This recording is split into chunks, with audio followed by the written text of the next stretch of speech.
UP के बदायूं में खाद्य विभाग की कार्रवाई, दूध के प्लांट पर छापेमारी की, सैंपल जांच के लिए भेजा। घरेलू हिंसा का मामला आया सामने, पीड़ित शख्स ने पुलिस में की शिकायत, परिवार के सदस्यों पर लगाए गंभीर आरोप।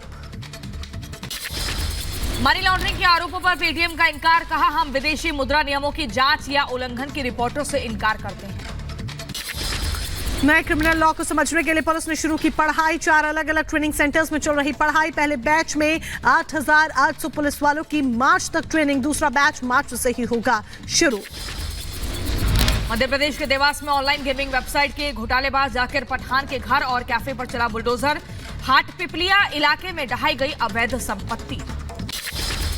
यूपी के बाराबंकी में सैकड़ों लोगों के धर्मांतरण करने वाला एक सनसनीखेज खुलासा हुआ। करीब 160 लोगों का धर्मांतरण कराने का आरोप। प्रार्थना सभा के बहाने कई जिलों से बुलाए गए थे लोग, जांच में जुटी पुलिस। यूपी के बहराइच में तेंदुए का आतंक, घर के बाहर खेल रही बच्ची पर हमला किया। हैदराबाद में बीजेपी अध्यक्ष किशन रेड्डी ने सालार जंग संग्रहालय का भ्रमण किया। मौके पर राष्ट्रीय पुरालेख संग्रहालय की रखी आधारशिला। राजधानी दिल्ली में ठंड का सितम जारी, कई जगहों पर अभी भी कोहरे का कहर, लोगों को करना पड़ रहा परेशानियों का सामना। हिमाचल में भी तापमान में नहीं आई गिरावट, लोगों को करना पड़ रहा है ठंड का सामना, मुश्किलें बढ़ी। पंजाब के तरन तारण में बीएसएफ जवानों ने एक पाकिस्तानी नागरिक को पकड़ा। पकड़े गए शख्स की उम्र बताई जा रही 16 साल, मामले की छानबीन में जुटी है टीम। गुरदासपुर जिले से भी बीएसएफ ने एक अफगानी नागरिक को गिरफ्तार किया है, मामले की छानबीन में जुटी टीम। यूपी के सीतापुर में पुलिस ने की बड़ी कार्रवाई, 25,000 का इनामिया बदमाश मुठभेड़ के दौरान गिरफ्तार हुआ, आगे की कार्रवाई में जुटी पुलिस। जौनपुर में पुलिस प्रशासन का ऑपरेशन लंगड़ा जारी, अभियान के तहत 2 शातिर अभियुक्त गिरफ्तार किए गए। पकड़े गए आरोपियों से अवैध हथियार भी बरामद हुआ। यूपी के बुलंदशहर में दिन दहाड़े बुजुर्ग से लूट हुई, सीसीटीवी में कैद हुई वारदात, आरोपियों की तलाश में जुटी पुलिस।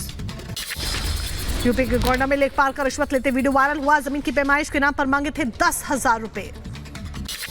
यूपी के एटा में गांजा की बड़ी खेप बरामद हुई, एंटी नारकोटिक्स टास्क टीम ने 5 करोड़ की गांजा जब्त की।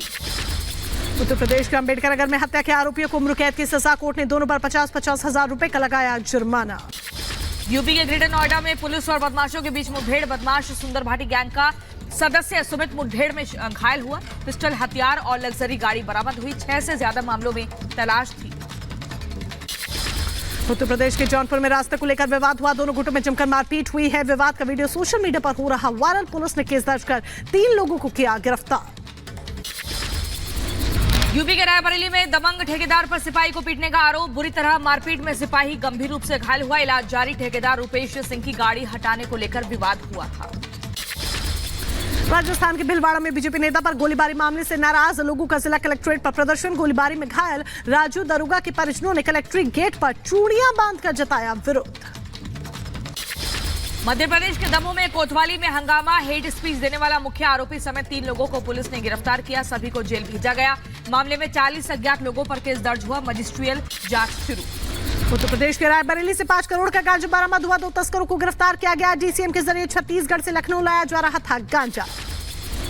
यूपी के फिरोजाबाद में मिर्जापुर पुलिस का नोटिस, हत्या केस में फरार आरोपी के घर कुर्की का नोटिस चस्पा किया, लाउड स्पीकर से कराई मुनादी। उत्तर प्रदेश के रायबरेली में ऑर्डर किलिंग के आरोपी को उम्र कैद की सजा, 25,000 का आर्थिक दंड भी लगाया गया। चचेरी बहन की मनमानी शादी करने से नाराज था आरोपी, शादी के 7 साल बाद वापस आने पर हत्या की।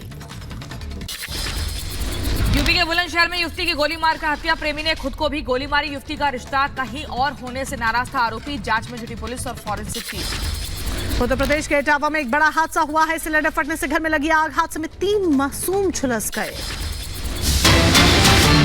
और इसी बीच बड़ी खबर आपको बता दें, दिल्ली में ईडी की छापेमारी की खबर, 12 ठिकानों पर छापेमारी की खबर। केजरीवाल के निजी सचिव विभव कुमार के यहां पर रेड पड़ी है, शलभ कुमार जल बोर्ड के पूर्व मेंबर के यहां पर भी रेड पड़ी है।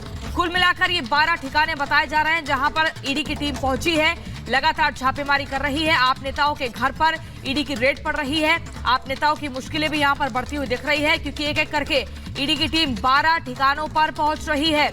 और आपको बता दें यहां पर ये दायरा भी और आगे बढ़ सकता है। जतिन हमारे साथ ग्राउंड जीरो से जुड़ चुके हैं। जतिन, ये पूरा मसला क्या है? ईडी 12 ठिकानों पर रेड करने के लिए पहुंची है, कौन कौन से ये 12 ठिकाने और किस संबंध में पूरी जांच पड़ताल को अंजाम दिया जा रहा है?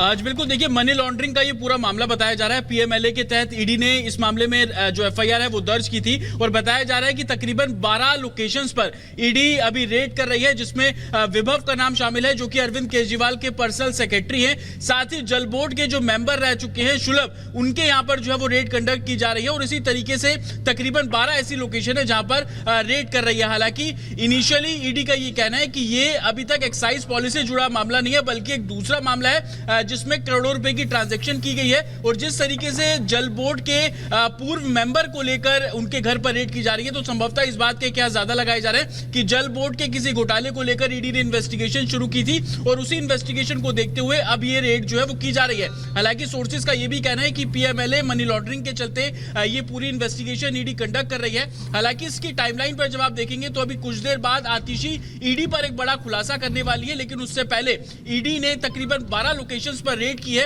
हालांकि सोर्सेज का ये कहना है कि ईडी सिर्फ अपनी इन्वेस्टिगेशन कर रही है, कौन सी पार्टी क्या एलिगेशन उनके ऊपर लगा रही है इसके ऊपर ईडी की तरफ से कोई भी स्टेटमेंट अभी नहीं है। लेकिन ईडी का इतना बिल्कुल कहना है कि तकरीबन 12 ऐसी लोकेशन है दिल्ली में जहां पर रेड की जा रही है। लेकिन सबसे महत्वपूर्ण इसमें यह है कि अरविंद केजरीवाल के जो पर्सनल सेक्रेटरी है या यूं कह लीजिए सचिव है, जो उनके पर्सनल सचिव है वैभव, उनके घर पर रेड की जा रही है। वैभव कुमार के ऊपर बड़ी जिम्मेदारी है, वही अरविंद केजरीवाल का पूरा जो काम है उसको देखते हैं। लेकिन आपसे ये भी समझना हम चाहेंगे कि 12 जगहों पर 12 ठिकानों पर ईडी की टीम पहुंच रही छापेमारी के लिए, लेकिन क्या सवाल जवाब भी होंगे या जिन जगहों पर पहुंच रही है वहां जो मिलता है उनको अपने साथ लेकर जाएगी, ऐसी भी कोई जानकारी?